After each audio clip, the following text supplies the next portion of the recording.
Hey, what is going on, good people, and welcome back to the Old Bailey. So let's jump in and see where we were last time. Um, okay. Yeah, we're just about to find out what's going on with this dude who's potentially lying, right? I think he's the guy we've got the. Is it the Ledger? Yeah. Bruce, that's it.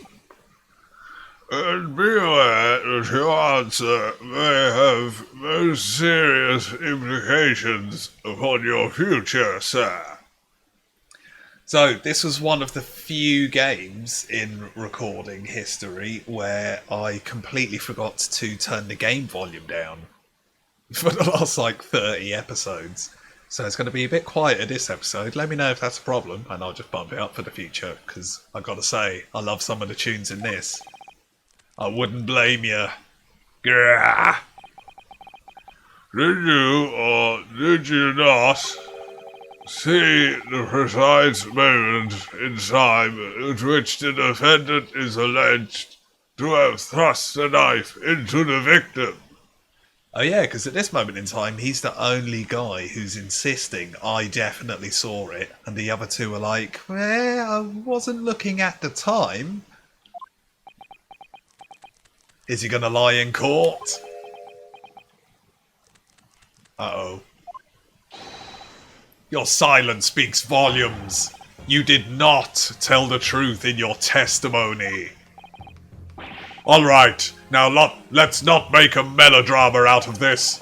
Perhaps I did overstate the truth a pinch.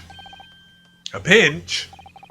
But it makes no difference. I definitely remember seeing blood on his hands, both of them. Objection!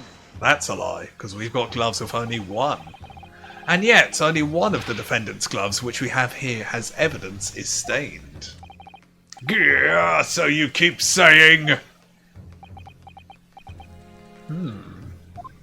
What's the deal with his hat? You gotta reckon that'll get explained. I wonder if I might be allowed to speak, sir. Go ahead. Well, the thing is, I think I remember seeing it myself, as it happens. What? He's changed his story? Seeing what? The blood, sir, on the assailant's hands. I think. Yes, I'm almost sure that it was on both of his hands, not just one. Has he somehow washed a glove? What? What? Oh, yo. Huh. It would appear that we're going to need further testimony from all you witnesses. This time, I would like to know precisely what you did and what you did not see. Do I make myself perfectly clear? Yes! This is good news. The course of the trial seems to have shifted slightly at last. Yeah. I might finally have a chance to turn things around here. Okay. More testimony. Right, listen to a little more bullshit. What the witnesses really saw. There was blood on both hands of the assailant. I sincerely and distinctly remember that. However, I suppose you might say that I didn't see the exact moment the stabbing transpired.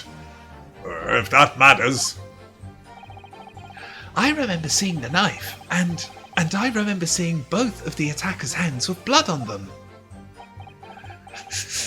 I didn't actually see anything myself. No. Not until I heard that scream. Why's he got a weapon in court? I suppose we got a sword, but still, he's a witness. Anyway, the fact remains, there can't have been anyone else inside that carriage, or we all would have seen. Unless we can... Whoa! Whoa, whoa, whoa! Isn't there a trunk that opens up? Like the seat opens up, right? And if one of them was asleep... No, if you were sitting on it, someone would be able to lift that up. But you never know.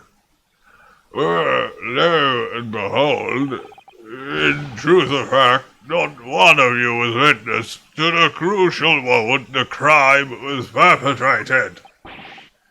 I apologize, my lord, but honestly, there was no one else inside that carriage, and the man's hands were covered in blood. That much incriminating evidence is tantamount to saying we saw the man do it. That's really not what testimony's about. Let us examine the interior of the omnibus once more. Oh, yo. The victim's fresh blood is clearly visible on the seat, corroborating the witnesses' accounts. Yeah, so maybe we could talk about this hidden seat gimmick. In other words, there is no substantial nor significant change in the facts of the case. Very well, your cross-examination, please, counsel. Yes, my lord. Okay, let's see what we can shake out of the tree. But first, we gotta hit a safe deceiver. Boom. Right, now we're actually at a chance of losing lives, and I think we've only got 4 remaining. Yes, confirmed. So we've said the glove thing to him before, but he just sort of shrugs it off like, yeah, I saw what I saw. And now this geezer's jumped in.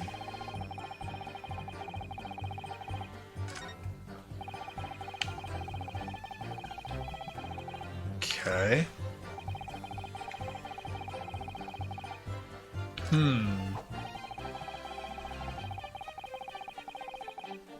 Let's press this. You're right, we'll go with this hidden seat theory. And everything you saw of the incident was through the skylight on the roof of the omnibus. That's right. It was fiercely cold that night, but the glass wasn't frosted over. Oh yes, I remember I was shivering. It was so bitter. Which rather begs the question of why the pair of you were sitting on the roof deck in the first place. Well, I don't know about this young fellow, but I couldn't enter the cabin. Oh? Why not? It was locked from the inside. I tried knocking, but no one opened the door.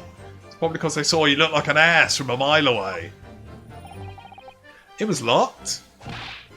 That's right, and it's a public bus service for pity's sake. That's not what I call fair play. Don't use your surname in puns. Yes, I had exactly the same experience. I tried knocking, but the gent inside just gestured at me to clear off.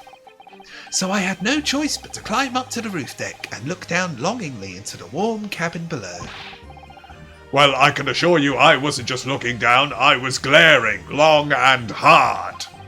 And that's precisely why I can tell you with absolute confidence that if there was anyone else at all in the cabin, I would have noticed. Unequivocal, I would say. I'm not sure about these 2 witnesses. Could they really have seen everything inside the cabin through the skylight? They might not. Who knows, maybe there's a blind spot. Allow me to confirm one thing. You were riding this omnibus and witnessed the events in the cabin through the skylight in the floor of the upper deck. Is that right? That's right, yes. In that case, there is a portion of the cabin interior that would have been out of sight from you. Yeehaw! Sounds like we might have done something right. What? By golly, really? Obviously at this stage we can't say for sure. Hell yeah, confident double death slap, but the possibility cannot be denied that at the time of the incident there could have been another passenger in the enclosed cabin of the omnibus. Objection. Damn it, straight away? Right, he only hit with one hand, so that'll do. Enough hypothetical meandering, my Nipponese friend. The prosecution demands that you substantiate your claims. Of course. That's the trouble about these games. They've got so much dialogue padded out, but everyone just sort of says the same thing, just in a roundabout way. Like, evidence, mate, where is it? I remember that game, L.A. Noire, got quite like that towards the end. But, hey, that was an awesome game. After all, the scene of the crime is here, in the flesh. I suppose it is a courtroom game, can't moan about people asking for evidence. Very well, I will uphold the prosecution's demand. Okay. You will identify the area on this cross-sectional plan of the omnibus. So it's gotta be the seat that's directly below them. Where exactly in the omnibus are you suggesting that this potential extra passenger could have been situated? Okay, just in case. Bada bing, bada boom. Good old quick save. You gotta show me. He's here. Both rows of seats on the roof face in the direction of travel. Whereas the music didn't stop. Whereas the seats in the enclosed cabin face each other. Which means the visible part of the cabin, which the clone passengers on the roof deck can see through the skylight, is as I've drawn here. Ah, That's right, my lord. As you can see, the seat opposite the one on which the victim and his attacker were sitting is obscured from view. In other words, if someone had been sitting on that seat... Okay, double strength but single fist. It's quite possible that these witnesses could have been completely unaware of it. yeah! Objection! Oh, yo. Still not proof though, is it? I suppose it is proof, but it's a theory.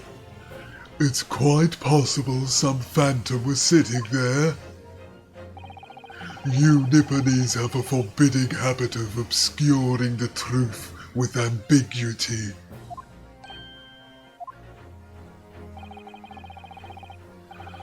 I concur with the prosecution's rejoinder. In a British court of law, evidence is paramount. I cannot entertain this conjecture, counsel. That is, unless you're able to put a name to this mysterious passenger to whom you allude. Can you? I have no idea. Yeah, I honestly don't know. Who could it have been? Who could have been in the other seat, which was out of sight from the witnesses on the roof deck?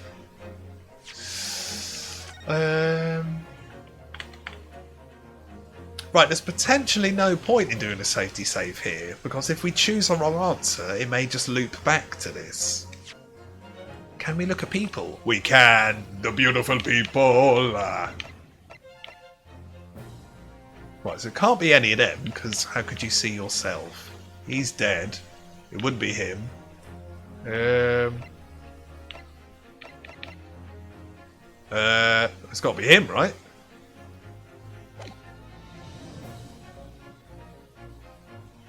Yeah. The defendant. I understand, my lord. The defence would like to put forward a name. Didn't you break that glass? You are a fool. That response was a desperate attempt by a man who has no notion of his own limitations. A toast to hard lessons not yet learned. Let us not delay, counsel. The defense is still to name the passenger in the other seat. Ooh. That rang loud and clear. This could be it. This could be the chance I've been waiting for to turn the trial in my favour. So, I think the word phantom there sort of threw me for a second, but yeah, if it is the defendant that they can't see, then they can't see him committing the crime, and then... Ah, but if the door was locked... But still, if they can't see what he's doing, then we've at least got a chance, right? Because it's definitely not any of the other people. On that night, on the night of the murder, the person occupying the seat in the omnibus cabin that was obscured from view was... surely. Especially if the door was locked. The passenger in the enclosed cabin that the witnesses on the roof deck failed to see has to have been the defendant. Him? What are you talking about, Counsel? That's the name of the defendant.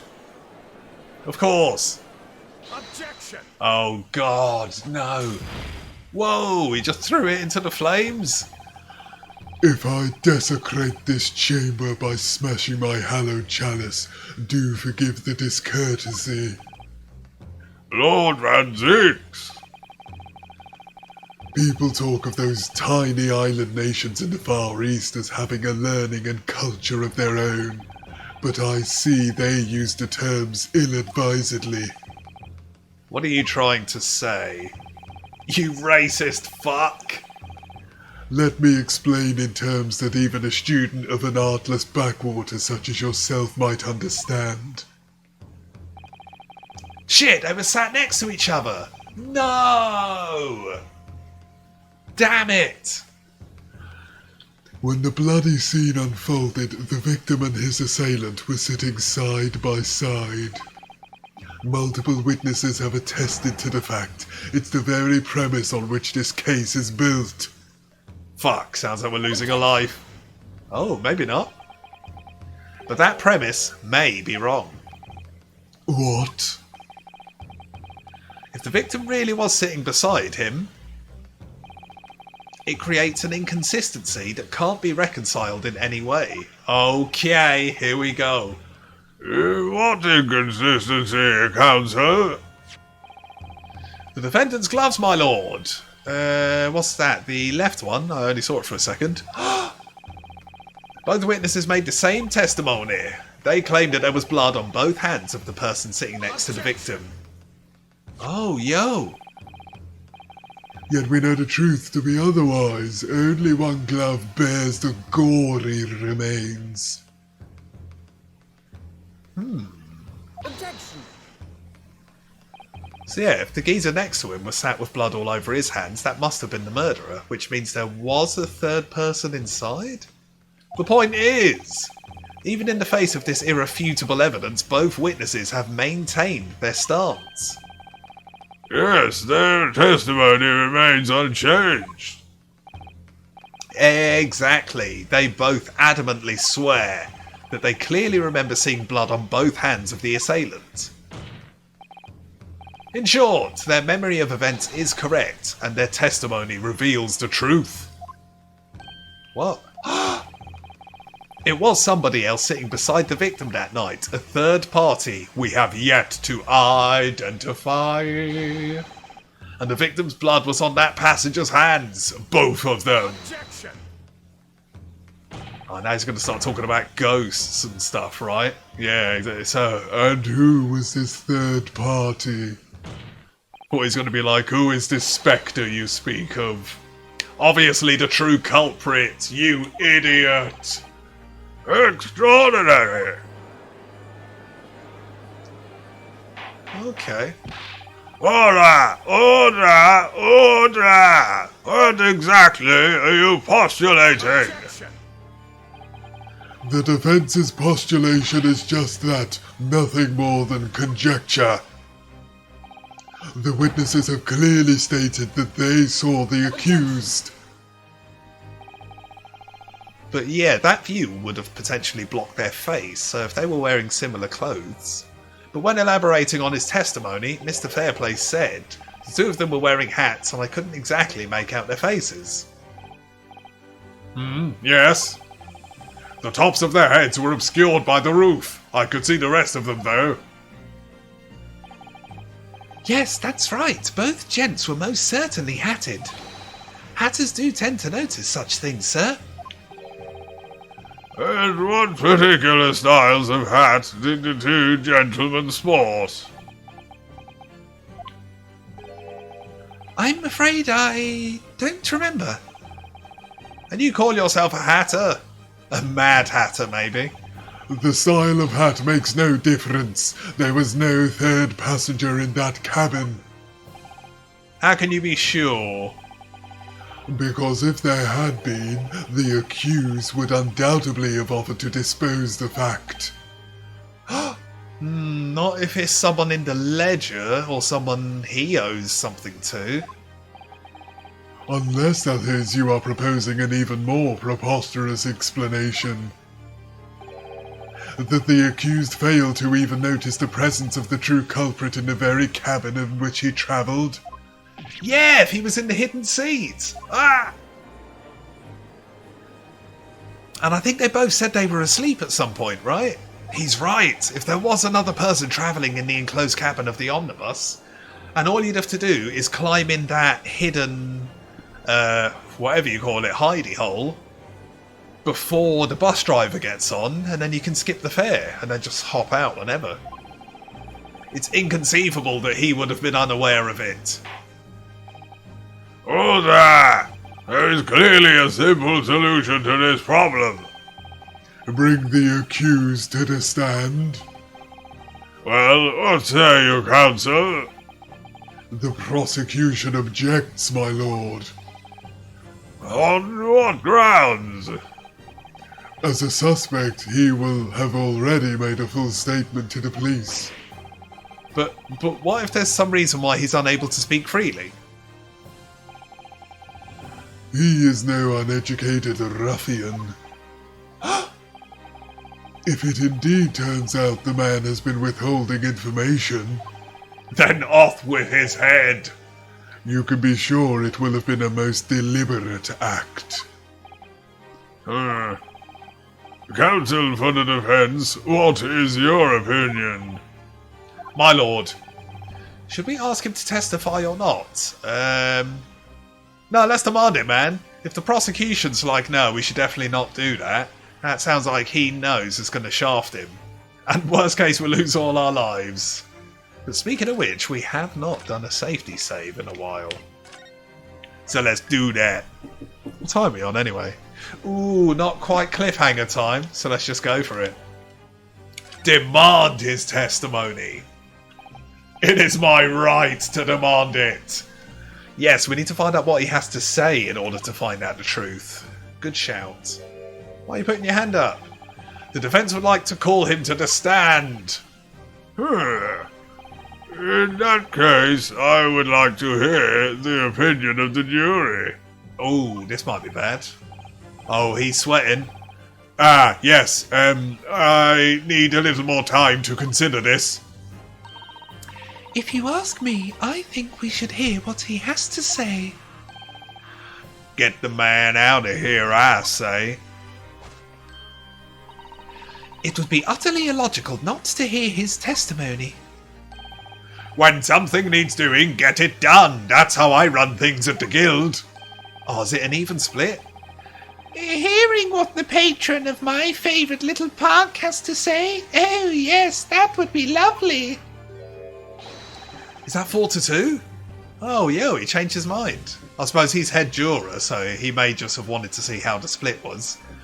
Yes, the jury says that the man must be heard. Now, was this a bad idea? Let's find out. Very well, the court will hear the defendant's testimony. Bailiff, show the defendant to the stand at once. Get rid of these damn witnesses. And give that cold guy a blanket. If he's like, I've been suffering in shock for a week, I can't stop shivering. Warm him up. Now, maybe what actually happened that night will finally become clear. Although who knows, it may just be because he hasn't had a good shot of whiskey in some time. Let proceedings be resumed. Have you been listening to the discourse of the day? To be sure I have, my lord. There are now two matters on which the court desires to hear from you. But he gives weird roundabout answers, doesn't he? He's never really direct from the few times we've had him on screen. The first is whether or not there was a third party with you in the omnibus cabin as proposed by the defense. The second is that if such a person was indeed present, why did you conceal that fact from the police?